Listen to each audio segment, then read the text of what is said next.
Right ఈరోజు తెలంగాణ రాష్ట్ర వ్యాప్తంగా కూడా తెలంగాణ ప్రాంత ప్రజలు అందరికీ తెలిసిన విషయమే.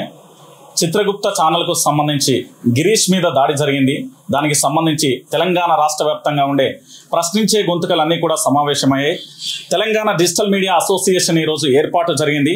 దానికి అధ్యక్షులుగా దాసరి శ్రీనివాస్ గారిని ఎన్నుకున్నారు.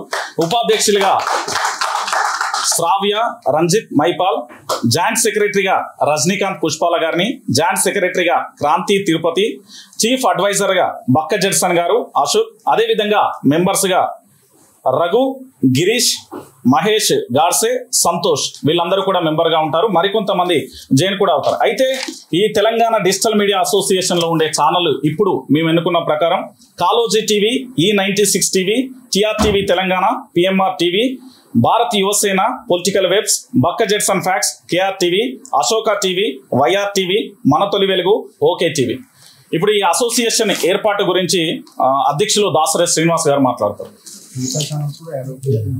త్వరలో మరికొన్ని ఛానళ్లు కూడా యాడ్ అయితే దశల వారీగా కూడా అందరినీ చేర్చుకునే ప్రయత్నం చేస్తారు. తెలంగాణ రాష్ట్ర వ్యాప్తంగా ఎవరైతే ప్రశ్నిస్తున్నారో, ప్రజల సమస్యల మీద పోరాటం చేస్తున్నారో అందరి జర్నలిస్టులకు కూడా త్వరలో మేము ఆహ్వానం పలుకుతాం. దీన్ని ఉద్దేశించి దాసరి శ్రీనివాస్ గారు మాట్లాడతారు.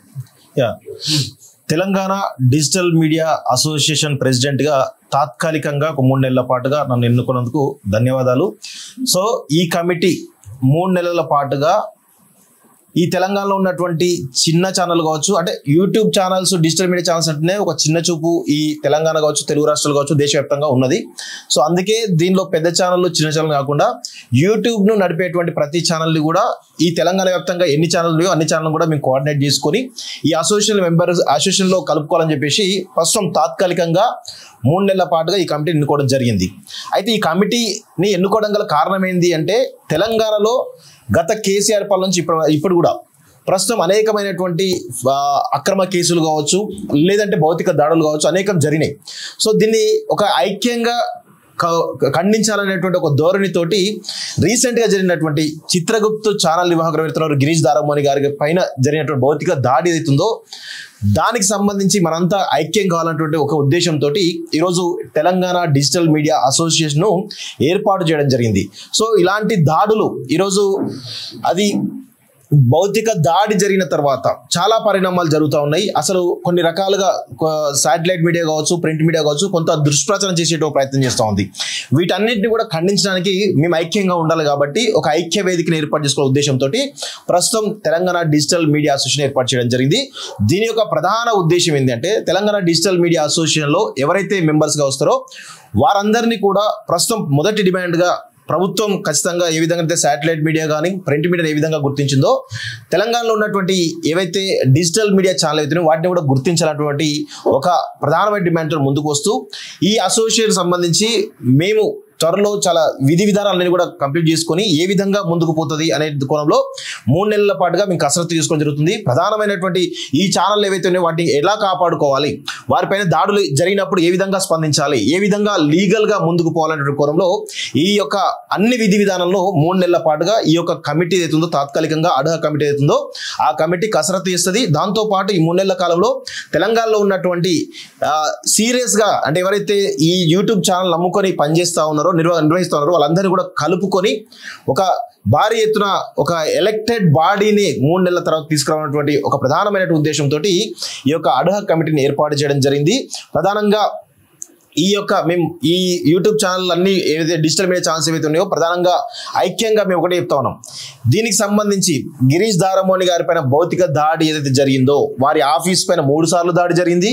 వారి ఇంటికి వచ్చి 100 మంది దాదాపుగా వారి కుటుంబ సభ్యులను భయపెట్టి ఒకనొక సమయంలో చంపుదామనేటువంటి ఒక ప్రయత్నం చేసిన క్రమంలో ఈ దాడి వెనకాల కేంద్ర హోంశాఖ సహాయ మంత్రి బండి సంజయ్ ఉన్నాడనేటువంటి అనుమానం చాలా బలంగా ఉన్నది. కాబట్టి వారు ఈ యొక్క ఘటన పైన స్పందించాలి. ఏ విధంగా మరి ఈ ఘటన వెనకాల మీరు ఉన్నారా లేదంటే మీరు లేరా? ఎందుకంటే స్పష్టంగా మీ అనుచరులు ఈ దాడిలో పాల్గొన్నట్టుగా వీడియోలో చాలా స్పష్టంగా కనబడతా ఉంది. సో అందుకే ఈ ప్రధానమైన ఉద్దేశం ఏంటంటే, బండి సంజయ్ గారు ఈ యొక్క ఇష్యూ పైన స్పందించాలి. లేదంటే మాత్రం ఖచ్చితంగా ఒక వారం రోజుల తర్వాత మేము కూడా ఒక కార్యాచరణ తీసుకునే ముందుకు వెళ్తామని చెప్పేసి కూడా ఈ సందర్భంగా తెలంగాణ డిజిటల్ మీడియా అసోసియేషన్ తరఫున మేము కోరుతా ఉన్నాం. అదేవిధంగా ఈ రాష్ట్ర ప్రభుత్వం డీజీపీ గారు వెంటనే స్పందించాలి. 3 సార్లు దాడి జరిగినప్పటికీ కూడా ఇంతవరకు వారిపైన ఒక కేసులు ఏదో నామమాత్రంగా పెడుతున్నారు తప్ప చర్యలు తీసుకోవడంలో విఫలమవుతున్నారు. దీనివల్ల ప్రభుత్వానికి చెడ్డ పేరు వచ్చే అవకాశం ఉంటుంది. కాబట్టి ప్రభుత్వం కూడా స్పందించాలి. ఈ రాష్ట్ర హోంశాఖ బాధ్యతలు వహిస్తున్న రేవంత్ రెడ్డి గారు కూడా స్పందించాలి. అదేవిధంగా ముఖ్యంగా డీజీపీ గారు దీనిపైన చాలా సీరియస్, ఎందుకంటే పోలీసుల యొక్క ప్రవర్తన మాకు చాలా అనుమానాస్పదంగా కనబడతా ఉంది. డయల్ 100కు ఫోన్ చేసిన ప్రతిసారి కానీ, లేదంటే కన్సర్న్ SHOకు ఫోన్ చేసిన ప్రతిసారి కానీ, బాధితులు ఎవరైతే ఈవెన్ గిరీష్ దారమోని కానీ వీరి కుటుంబ సభ్యులు ఫోన్ చేసిన ప్రతిసారి కానీ కొంత అలసత్వం ప్రదర్శించేటువంటి విషయంలో మాకు చాలా అనుమానాలు ఉన్నాయి. దీని వెనకాల మీరు కావాలని ఈ కేసులో నీరుగార్చే ప్రయత్నం చేస్తున్నట్టు ఒక బలమైనటువంటి అనుమానం లేదు. సో దీనిపైన డీజీపీ గారు కూడా కఠినమైన చర్యలు తీసుకునే విధంగా చొరవ చూపాలని చెప్పేసి కూడా ఈ కమిటీ ఏకపక్షంగా తీర్మానం చేయడం జరిగింది. దానికి సంబంధించి ఇద్దరు వ్యక్తులు, ఇటు బండి సంజయ్ గారు కానీ లేదా డీజీపీ గారు కానీ స్పందించాలని చెప్పేసి కూడా ఈ కమిటీ డిమాండ్ చేస్తూ ఉంది. సో రాబోయే 3 నెలల పాటుగా ఈ కమిటీ అయితే ఖచ్చితంగా ఒక కార్యాచరణ తీసుకుంటుంది. దాని ప్రకారం అసోసియేషన్ బలోపేతానికి కూడా చాలా పెద్ద ఎత్తున ప్రయత్నం చేస్తానని చెప్పేసి కూడా కోరుతాను. 3 నెలల తర్వాత ఒక ఎలక్టెడ్ బాడీ కూడా, ఫుల్ టైం ఎలక్టెడ్ బాడీ కూడా రావడానికి మా వంతు ప్రయత్నం మేమైతే చేస్తామని చెప్పేసి మరొకసారి కోరుతూ, నాకు ఈ అవకాశం ఇచ్చినటువంటి కమిటీ సభ్యులు ఏమైతే ఉన్నారో అందరికీ కూడా ధన్యవాదాలు తెలుస్తూ థ్యాంక్ యూ వెరీ మచ్.